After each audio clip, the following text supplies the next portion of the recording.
Ramakrishna. Letters of Swami Vivekananda, letter number 21, written from Salem, Saturday, September 4th, 1893, to Professor J.H.Wright of Boston, who introduced Swami Vivekananda to the Parliament of Religions. Dear Adhyapak Ji, Honorable Professor, I hasten to tender my heartfelt gratitude to you for your letters of introduction. I have received a letter from Mr. Taylor's of Chicago giving me the names of some of the delegates and other things about the Congress. Your professor of Sanskrit in his note to Miss Sanborn mistakes me for Purushottam Joshi and states that there is a Sanskrit library in Boston, the like of which can scarcely be met within India. I would be so happy to see it. Mr. Sanborn has written to me to come over to Saratoga on Monday, and I am going accordingly. I would stop then at a boarding house called Sanatorium. If any news come from Chicago in the meanwhile, I hope you will kindly send it over to the Sanatorium Saratoga. You and your noble wife and sweet children have made an impression in my brain which is simply indelible, and I thought myself so much near to heaven when living with you.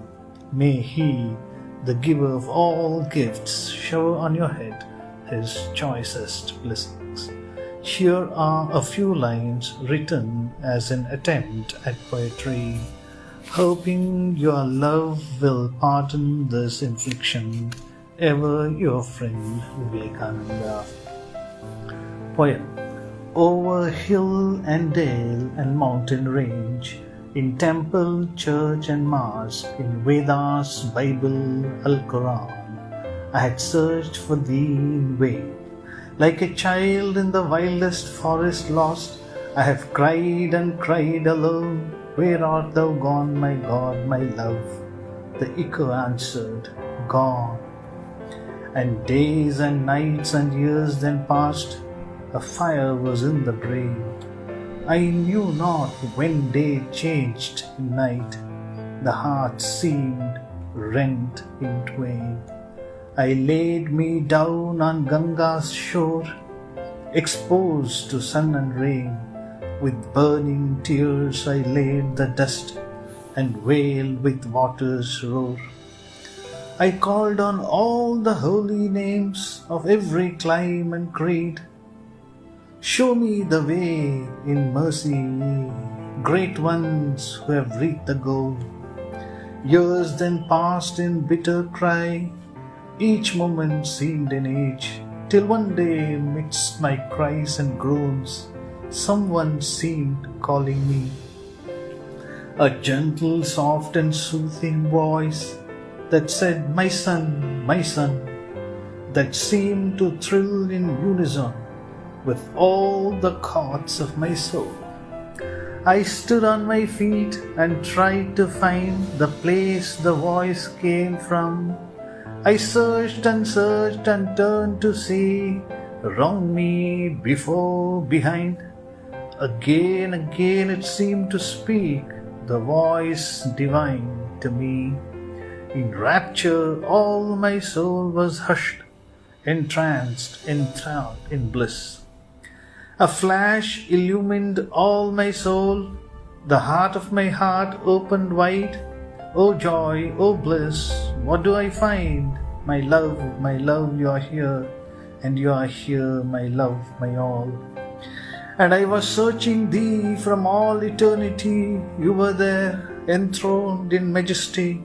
From that day forth, wherever I roam, I feel Him standing by. Over hill and dale, high mount and vale, far, far away and high. The moon's soft light, the stars so bright, the glorious orb of day, He shines in them His beauty, might.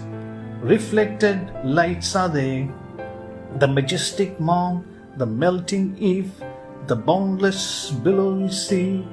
In nature's beauty, songs of birds, I see through them, it is He. When dire calamity seizes me, The heart seems weak and faint.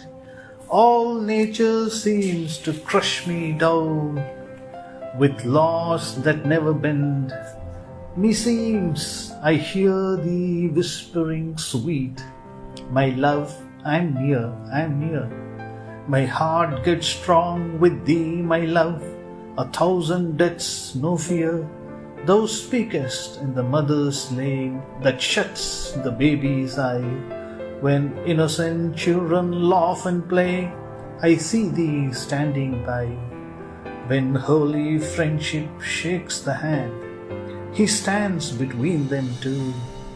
He pours the nectar in mother's kiss and the baby's sweet mama. Thou art my God with prophets old, all creeds do come from thee. The Vedas, Bible and Quran bold sing thee in harmony. Thou art, the soul of souls in the rushing stream of life. Om Tat Sat Om. Footnote: Om Tat Sat Om. That Tat Sat means that only real existence. This is Swamiji's note. Om Tat Sat Om. Thou art my God, my love, I am thine, I am thine. Letter number 22. Written from Chicago, 2nd October 1893. Dear Adhyapak Ji, I do not know what you are thinking of my long silence. In the first place, I dropped in on the Congress in the 11th hour and quite unprepared, and that kept me very, very busy for some time. Secondly, I was speaking almost every day in the Congress and had no time to write. And last and greatest of all, my kind friend, I owe so much to you that it would have been an insult to your ahetuka, unselfish friendship to have written you business-like letters in a hurry. The Congress is now over. Dear brother, I was so afraid to stand before that great assembly of fine speakers and thinkers from all over the world and speak. But the Lord gave me strength, and I almost every day heroically faced the platform and the audience. If I have done well, He gave me the strength for it. If I have miserably failed, I knew that beforehand, for I am hopelessly ignorant. Your friend, Professor Bradley, was very kind to me, and he always cheered me on. And oh, everybody is so kind here to me, who am nothing, that it is beyond my power of expression. Glory unto Him in the highest, in whose sight the poor ignorant monk from India is the same as the learned divines of this mighty land. And how the Lord is helping me every day of my life, brother. I sometimes wish for a life of million ages to serve Him through the work, dressed in rags and fed by charity.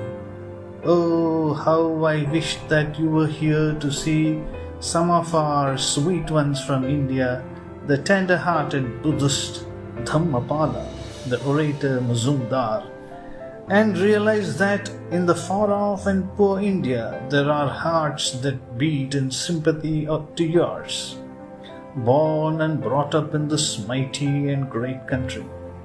My eternal respects to your holy wife and to your sweet children. My eternal love and blessings. Colonel Higginson, a very broad man, told me that your daughter has written to his daughter about me, and he was very sympathetic to me. I am going to Evanston tomorrow and hope to see Professor Bradley there. May he make us all more and more pure and holy, so that we may live a perfect spiritual life even before throwing off this earthly body. Vivekananda. The letter continues on a separate sheet of paper. I am now going to be reconciled to my life here. All my life I have been taking every circumstance as coming from Him, and I calmly adapt myself to it. At first in America, I was almost out of my water. I was afraid I would have to give up the accustomed way of being guided by the Lord and cater for myself. And what a horrid piece of mischief and ingratitude was that. I now clearly see that He who was guiding me on the snow tops of the Himalayas and the burning plains of India is here to help me and guide me. Glory unto Him in the highest. So I have calmly fallen in my old ways. Somebody or other gives me a shelter and food. Somebody or other comes to ask me to speak about Him, and I know He sends them, and mine is to obey. And then He is supplying my necessities, and His will be done. He who rests in me and gives up all other self-assertion and struggles, I carry to Him whatever He needs. Gita. So it is in Asia, so in Europe, so in America, so in the deserts of India, so in the rush of business in America. For is He not here also? And if He does not, I only would take for granted that He wants that I should lay aside this 3 minutes body of clay, and I hope to lay it down gladly. We may or may not meet, brother, He knows. You are great, learned and holy. I dare not preach to you or your wife, but to your children I quote these passages from the Vedas.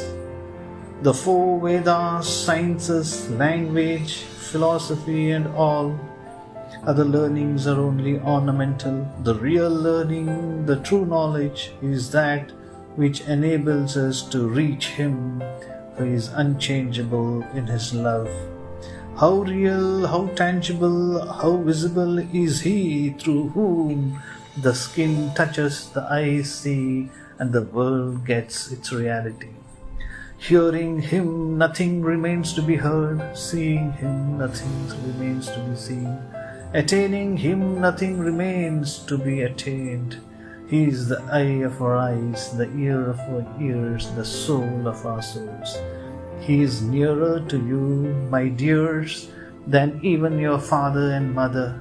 You are innocent and pure as flowers. Remain so, and He will reveal Himself unto you. Dear Austin, when you are playing, there is another playmate playing with you who loves you more than anybody else, and oh, he is so full of fun. He is always playing, sometimes with great big balls which we call the sun and earth, sometimes with little children like you, and laughing and playing with you.